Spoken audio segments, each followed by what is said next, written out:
I see life balance more like a teeter-totter seesaw. So I think not everything needs to be in balance at the same time. Hi, everybody. Welcome to the Sharing Passion and Purpose podcast. My name is Nancy Moore, and I am the host of this weekly podcast that provides career and creative inspiration to help you build a passionate and purpose-filled life. You'll hear from guests that will help you tap into your creative potential, pursue a career with passion, and build on your biggest and best resource, yourself. I'm excited to have you join this conversation. I'm so happy you're here. Let's get started. I'd like to thank my sponsor, 5 Star Painting of Tulsa. Lori and her husband, Trevor, are incredible to work with. They painted the exterior of my home, and I couldn't be happier. They're engaged in every step of the process, from the paint consultation to the follow-up. They ensure your project is beautifully completed in a timely manner, and they are meticulous with detail so you don't have to be. They are also friendly, knowledgeable, and combine top quality work with high quality products. Other attributes that set 5 Star Painting apart include being family owned, insured, and members of the Tulsa Home Builders Association. So when you have a painting project, 5 Star Painting is the one to call, and they provide free estimates. You can give them a call, actually Trevor, at 918-500-5788. It's amazing how a fresh coat of paint can transform a space. Connect with them today. My next guest, Gina Conroy, is connected to several passions, including author, teacher, and a writing coach. She is also an empty nester who had different plans for this phase of life, but ended up becoming a caregiver to her mother, which she shares is now her purpose. During this visit, you'll hear how she has learned to navigate this new course with grace and provides encouragement to others who might be in the same season of life. She also shares insight into her books, including a new book coming out this fall. So I hope that you enjoy this visit with Gina. Okay, Gina Conroy, I am happy to have you with me today. It was really interesting how we met and very serendipitous, but you attended my very first Conversations with Passion and Purpose event and have attended most of them, and I have enjoyed getting to know you, and I'm happy to be hosting you on the podcast today. Welcome. So much. Yeah, I'm so excited to be here. Yeah, I was the one asking all those pointed questions, or those questions that I felt like people could relate, but might not have wanted to ask, the hard questions, I think. Yeah. You are very thoughtful in what you ask. And I think that there were people that maybe didn't want to ask what you were asking, or whatever the case may be. And sometimes, for whatever reason, even though there are grown women in the room, sometimes people are scared to raise their hand. And I remember you're not. I mean, you are happy, to raise your hand and that kind of the energy that you had. I think that kind of is wonderful because other people then feel comfortable asking questions, when the first one is asked. But yeah, my heart was pounding, but I just felt like I needed to ask those kind of questions because there's so many people that they have this plan for their life and they have it all mapped out, and then something comes in and it's broken down, and they have choices, but they might be limited, and they have to either abandon where they were going or find a new way to get there.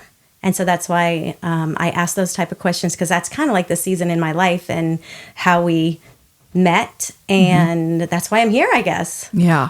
Well, that's for most people. I think it's never a smooth road, or I don't know anybody who's ever just had a smooth road, a clear path that they've gone from point A to point B. I mean, there's always things that are going to come in, whether it's you lose a job, you get a different job, you get a promotion, you get a demotion, you know, all sorts of stuff. So it's finding your way on that path. But I think we were talking about staying true to your passion, what you're passionate about, and then also that lends itself to your purpose in life. And I know we're going to talk about that here in a minute, but I'd love for my listeners to get to know you a little better, because we've had some conversations and I've gotten to know you. But if you just share a little about yourself. Yeah. So if you meet me in person, people might think I'm an extrovert, but I'm really not. When I was younger, I was shy. I was insecure. I never felt like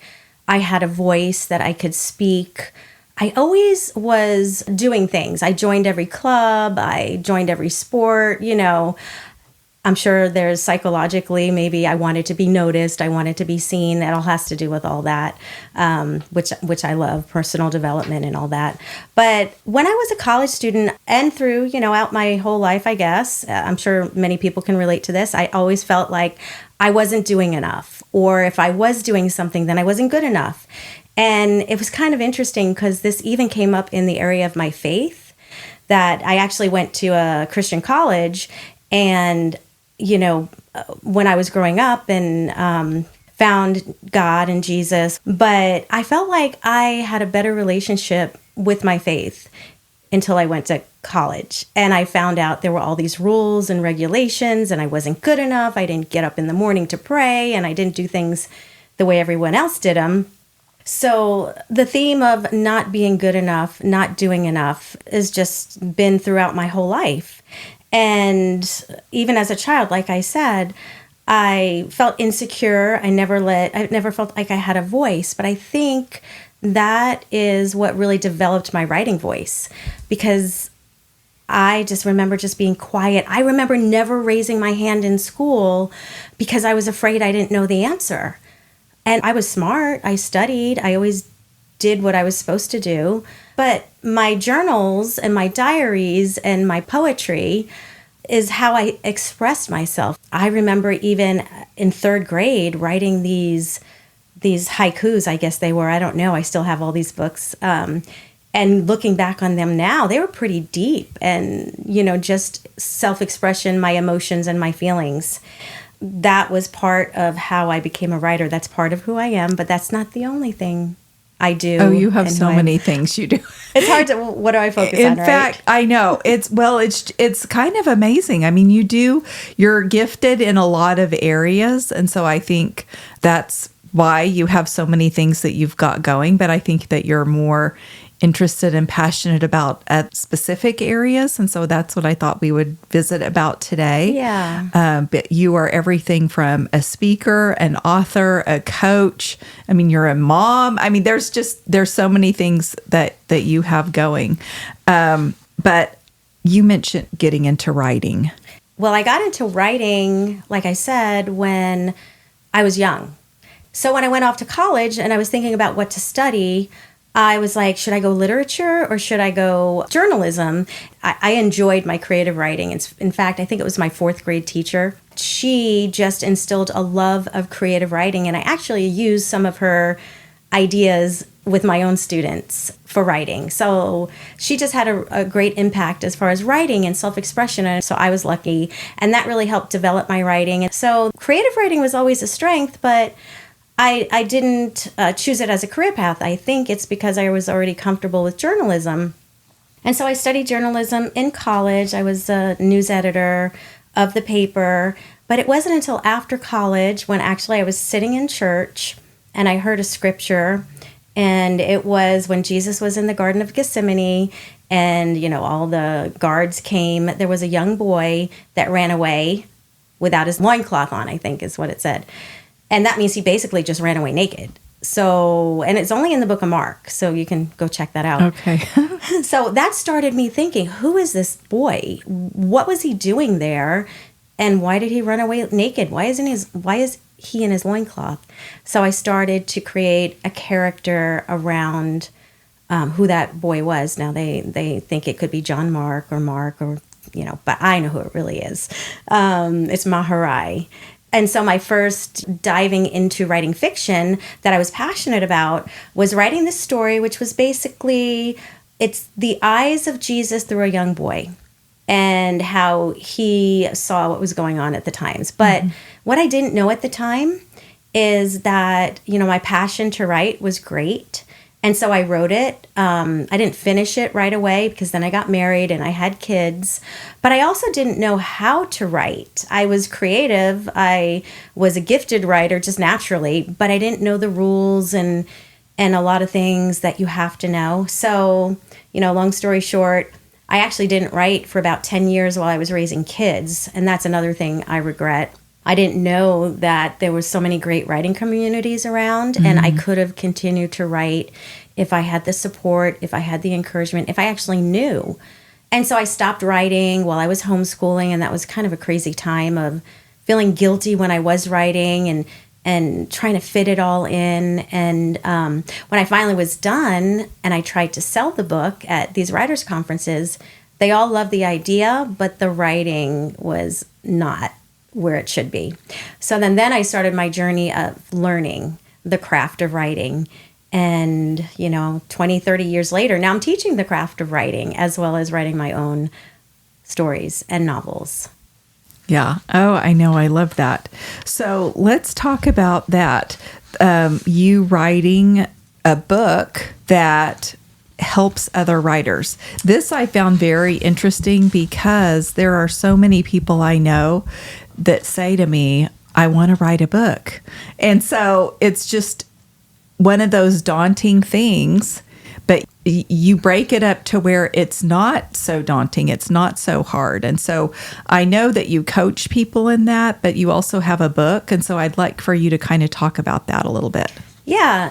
It's called Release the Novel in You, and it's a workbook. And it actually started out, I wanted to share something that was easy and you can just get your ideas out. And it actually, I think the book came about also because I was teaching at a homeschool co-op when my kids were homeschooling. So I started to teach different courses. And so I just kept elaborating on it.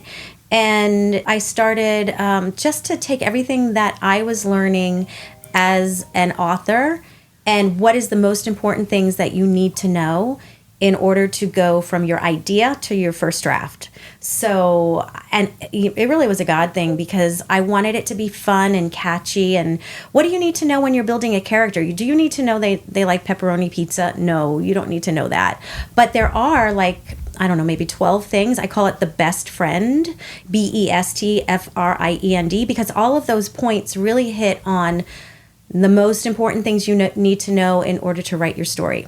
And there are other things like that. There's, in order to hook your reader, you want to go through the Go Fish method. And then when you want to plot your story, it's the game of life. So everything stands for something. And it's a workbook that you can get on Amazon. And I recommend it for 10 years old on up. But there are a lot of adults that are just starting to write their novels that really love the book. Totally great for adults as well. Oh, one other thing I wanted to say about Release the Novel in You. Yes, it's a workbook. Yes, I do private tutoring, private coaching, group coaching for that course, but I'm also in the process of recording it, a video course, so that it will reach more people. Because you could do the book on your own, but it's not the same as if you had someone actually teaching it. And not everyone can do one-on-one tutoring, so I want to make sure everybody has access to it that wants to.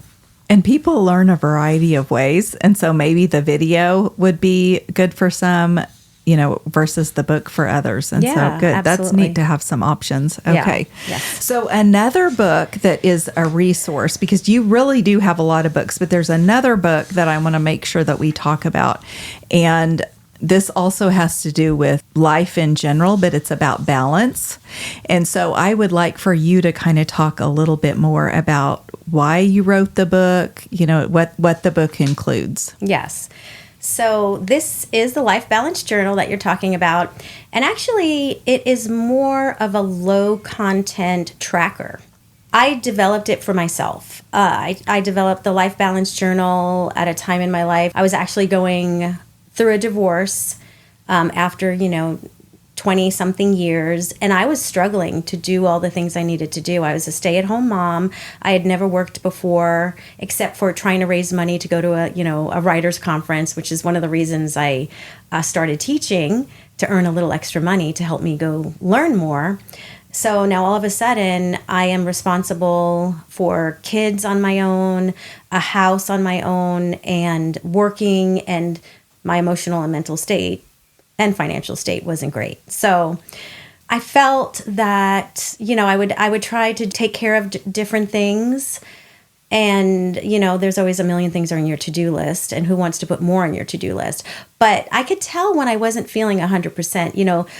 If anyone suffers from seasonal affective disorder, I do. In the wintertime, I don't know why I'm not feeling like 100%. So you kind of feel that. You feel like something's out of balance. Maybe you're a little more sad, or you don't have the energy to do what you want to do. And I didn't know the reason why. So I found a couple of things online. I'm always reading. I'm always looking for books, personal development. I've been through a ton of courses, and I'm a visual person too, and I'm a teacher, and I like those calendar boxes. The whole purpose was to help me figure out what were the important areas of my life, what was I passionate about in my life that I knew that I needed, that I knew that I couldn't live without. And so I had several areas. Now I couldn't fit them all in this little workbook that I actually put together, so I had to consolidate them. But the areas to me that I really feel is probably universal was the spiritual and self-care area, the physical and health, personal and development, career and financial, and then social and family. And so I just mapped it out like it would be on a calendar. And instead of putting on the list, I have to do my Bible reading, I have to have fun with my kids, I have to walk, I just tracked what I did. And so at the end of the week, I can tell, I was not, I just went to church this week, kind of missed my, quiet time, my reading time. Or, I did go to the park with the kids, but we also went to McDonald's. And I didn't have any time with friends, outside of work. But, I worked a lot this week, So it just really helps you track and say, how can I add more balance in my life? And it definitely helped me. And I still find myself getting out of sorts where I need to get back into that book. Because sometimes, we think we're doing all the things and we're really not. Mm-hmm. Mm-hmm. Okay. Yeah, I love that. Okay. So let me follow up with this, because the title is Life Balance. And you did mention that you felt like there was a misconception with the verbiage life balance, and so I'd like for you to kind of talk about that. Yes, I have been trying to find life balance for a long time. When I was raising kids and trying to write, I saw all these women homeschooling. You know how you look at someone and you think they got it all together, but you don't know what's happening inside them or in their home. So I just saw all these people writing books and homeschooling, and they made it look so easy. I'm like, how come I can't do this? How come I can't balance my life? And honestly, I developed a blog called Writer Interrupted, and hundreds of people joined. This was before Facebook. This was before my time. So I didn't really have a platform to make it work. This was before podcasting. It was blogging back then. And I had guest bloggers and everything. In fact, I remember having a lady who was guest blogging about being a caregiver and a writer. I still have all those on my blog. On my website. I got to go back and read some of those. Oh my gosh, you do. But my focus was raising kids, homeschooling, and writing. I never figured it out because I wasn't able to balance it all. And I think people don't like the word balance. Some people want to use the word harmony, or I don't know, whatever other words are out there. But I like life balance because everybody's trying to get it. And I think the way I see life balance is different than what other people think, right? I see life balance more like a teeter-totter seesaw. So I think not everything needs to be in balance at the same time. Right now, I'm in a season of my life where, there's a 50-pound kid called my mother and caregiving on one side of the teeter-totter. That's taking all of my attention, not all, but most of my attention. If something happens and I'm doing something else that I love, like I'm out to dinner or with friends, I'm going to drop what I'm doing and get on the phone and see what she needs.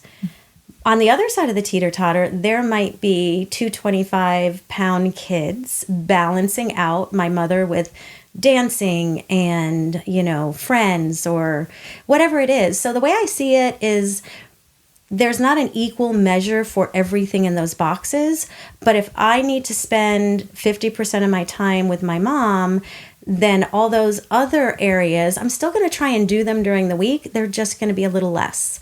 Like I even say during my day, if I spend a little too much time reading in the morning, well, then my workout is going to have to be shortened. So it's not like I don't try to do everything that's important to me, but you have to pick and choose, and there are consequences for your decisions. So if you decide to watch TV till midnight, you might miss your morning routine, right? So that's how I see life balance. That's how it works for me. Okay. I like this. This is a cool resource, the Life Balance Journal. And there are so many balls that people are juggling. I mean, it's universal. People have a lot going on, but to be cognizant and mindful of what they're doing instead of just going through the motions and getting to the end of the week and thinking just even ways to improve, that kind of thing. This journal can track that. Yeah, it's a 3-month journal. And what I loved I love quarterly stuff. Yes, okay. Exactly. So, and there's questions, there's places to journal, to evaluate what you did this month, what you want to do next month. This is a good start. Yes. Yeah, for sure. Okay, so talk to us about the coaching side of it, how you work with people. Yes. So I work with them one-on-one to write their novels and their stories, whatever it is. That means I'm right there with you, and we're brainstorming, and we're plotting, and I'm coaching you. I'm teaching you how to be more descriptive, to make your words come to life, to paint with your words, and that's what I really love to do. I'm teaching people how to tell their story, and that's really my vision behind teaching people. I believe everyone has a story to tell, and to give people a voice. Now, whether they want to write a story or speak a story, everybody has something to share. And so I want to, help someone who doesn't have a voice, and teach them how to write the best story possible to get their message out. Whether it's fiction, nonfiction, memoir, there are basic principles of writing that are across the board in storytelling. I mean, even if you're writing a nonfiction book, it's better if you're a storyteller. It's the simple principle of show, don't tell. Don't tell me about it because it's boring. It's a textbook. Show me, tell me a story, and then I will get it and I will understand, and my emotions will be attached to what you're saying. Okay, cool. I love that. Okay, so why don't you tell us, you were talking about novels, writing novels. You're going to start writing another one right now. So yes. Tell us about that. Okay. So a little bit about my journey. When I was writing, I tried to write everything from, mostly my market was the Christian fiction market. I tried to write suspense and mystery and too much stuff all over the board, right? And I could never finish anything. That was kind of like my MO. And I'm like, why can't I finish anything? And then I finished a novel in 7 years it took me because I was raising kids. Mostly I write mysteries. Christian fiction mysteries, and they take so much energy plotting. You have all the red herrings, and in my novels, it's a cozy mystery. There's nothing crazy or gory, but they're complex. So it's not just like you can figure it out. Like most people can't figure it out until I want them to figure it out, because I make sure all the red herrings had a motive and an opportunity. So, and that's a lot of plotting. Anyway.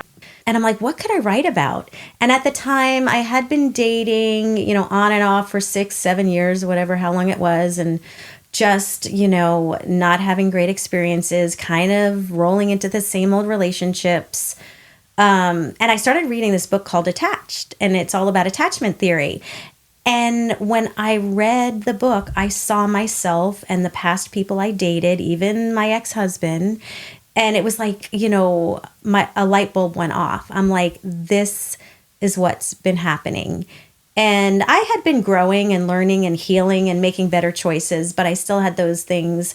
Basically, attachment theory, it says it comes from your childhood, and, how, and I'm not going to go into all the details of that, but basically in relationships, there are secure people, there are people that are avoidant, and there are people that are anxious. Now, if an anxious and avoidant get together, it's like a cat and mouse chase or push-pull relationship. And I was more on the anxious side. Once I got the attention of someone, an avoidant, I would, engage and then notice that person kind of pulling away, and then I chase. And then maybe that person would come. And so an avoidant basically, and I'm not a psychologist, but an avoidant is basically afraid of commitment, afraid of intimacy. There's a lot of them in the dating pool, obviously. Most of the secures are taken up already because, they're not afraid of commitment. They're afraid when they get too close to someone, it scares them, so they pull away. Now, an anxious, they're the ones that are like the crazy texters, like, why didn't you text me? What did you do last night? They're the anxious ones. Relationships are really important to them. Now, you can be healthy and unhealthy and still be anxious. Like for me, I recognize when I'm being anxious. I'm not as much as I used to be. So now it doesn't bother me. So you might not ever not be avoidant or anxious, but you notice it and you say, okay, so he didn't text me for 3 days. We're in a relationship. I'm not worried about that person, but an anxious person would be. An anxious person jumps to conclusions. What's wrong with me? What did I do? What is he doing? So anyway, long story shorter, at the time too, I was just getting tired of dating avoidant people. I was self-aware. I just wasn't finding the right people. So somehow a dating coach from Australia DM'd me, like a real official dating coach that you would see on YouTube, and I guess his assistant, and wanted to give me a free session. I'm like, why not? And my whole stance, it's not always the healthiest stance, I know, was, okay, it's not me. It's just there's nobody out there. That's a mindset thing. Yes, there's people out there, but where are you looking? What are you doing? Are you staying home? Are you just on the apps? So anyway, but I was also curious about what he would say. Anyway, did that whole session. I still was not convinced that a dating coach was for me. I was convinced, I just wasn't finding the right people, and I was going to do it my way, expand my circles, go do things more that I love to do, just put myself out there more, not be on the apps. So getting back to the story idea was, there was a girl who was anxious, and she was just super fed up with online dating. And somehow she comes in contact with this Australian dating coach. He's the love doctor. He's this cheesy, late night infomercial guy. And he's torn. He doesn't want to be that guy. But that's his persona. That's his gimmick. And that's what his agent or manager wants him to do. So you have that conflict. And then you have the anxious girl. And it's just really fun. It's called Anxious for Love. It's actually going to be releasing either October or November, but it has a lot of attachment theory, but it's not preachy. It's all within the story. And part of it is, it's a romantic comedy, but I took a lot of my experiences dating, and it's just very humorous because at one point she goes on a lot of dates that the love doctor is coaching her through, and just hilarious things happen. So how fun. Yeah. So that's the one I just finished writing. Okay. So in wrapping up, my question that I ask everybody is, it's surrounding my theme, Grow More in 2024. So how this year are you growing, either personally or professionally? So I'm always striving to grow. I don't like to be wrong. Who does? But I will admit that I'm wrong and try to make things better. And I've learned so much since post-divorce, because I, went to therapy. I took personal development courses, and I went to the Landmark Forum down in Dallas, and that totally transformed my life in one weekend, what therapy couldn't do in 6 months.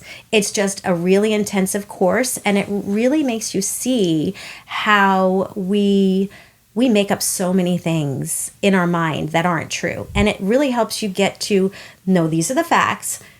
We hold ourselves back because we're living from our past. We're not living from a clean slate. We think we are, but we're not, because everything is being filtered from what happened in the past. And the only way to get to where you want to be, everybody calls it something different, limited beliefs or mindset or whatever, that comes from your past. And you have to get to a point, just like God created the earth and just spoke the word from nothing. We have to get to nothing to where we can speak do, be who we want to be in order to create what we want to create. But personally now with, I think it was 2021 where I really just got my life back. I felt I was an empty nester and I thought, okay, finally I could pursue my dreams. Well, God had another plan. I rolled right into being full-time caregiver for my mother. And I had to go through the grieving process. I had to go through the giving up my dreams, traveling, writing, dancing. Those are my 3 passions. But the biggest lesson I learned is how to adjust my course. And this is kind of funny because I learned to sail. I learned to sail because I was tired of not being out on the lake and not being invited because I didn't have friends who had boats or whatever the reason. So I learned to sail. And I use that analogy in my book, Anxious for Love. And it's kind of like adjusting your life's course is kind of like sailing. Most people, when you put the boat in the water, not good sailors. Most people think you just put the boat in the water and then you sail wherever the wind takes you. And that's the easiest way to do it because you don't have to fight the wind. But we were told that we'd have to have a destination. We couldn't just let the wind take us wherever it wanted us. We had to say we're going to go for the bridge. But what if the wind's blowing sideways? What if the wind doesn't want to take us to the bridge? What if the wind's taking us to the beach? We would have to tack our boat, adjust the sail just the right way to make the boat go where we want it to by harnessing the wind. And when you do that, it's powerful. It's like you feel so powerful. So it's kind of like that with growth. You have a destination and you may think you've set your course, but the wind changes and you have to adjust it or you'll be in irons. Irons is just like you're not moving. You're not anywhere. So I use this analogy, like I said, a lot in my novel. And when I talk about relationships and adjusting your sails, it's so important for anything in life, for anything you want to do. Because if you just let the wind take you where it wants it to go, you'll probably be unhappy and unfulfilled and miserable. Yes, fighting the wind takes a whole lot more work, but at least you're going to go where you want to go and hopefully reach your final destination or get close. So that's kind of what I've had to do since taking care of my mother. I still have my passions. They're just a little quieter because my purpose is really to take care of my mom. And when I was grieving all this years ago in 2021, I had to change my mindset. And I had to say, okay, what can I do? How can I follow my passions inside of my purpose, which is to take care of my mom? Might not be the way like I thought it was going to be, just like teaching online. I thought I would like be online and be this amazing teacher, but it came throughout school. And I still taught all over the world. I still taught. And that was in my journal that I found. I want to teach all over the world. Well, I taught in Ireland, in Italy. I taught in Korea and China. It just came through a different source and I didn't know it. So that is basically what is keeping me moving and growing, is keeping my focus on where I want to go, but adjusting my sails to get there. That is one of the coolest analogies I've ever heard. I love that. Okay, well, thank you so much for talking to me today and sharing more about your life and your interest, all of your background, what you're doing now, the books that you've written, everything. I love it. I'm so happy to be able to share that and for people to get to know you. Thanks so much for being here today. Absolutely. Thank you for having me. Thank you so much for listening to this podcast. I appreciate you being here. And don't forget to connect with me on social media. Instagram, Facebook, and LinkedIn are at Sharing Passion and Purpose, and Twitter is at Passion Sharing. Thanks so much, and I'll see you next time.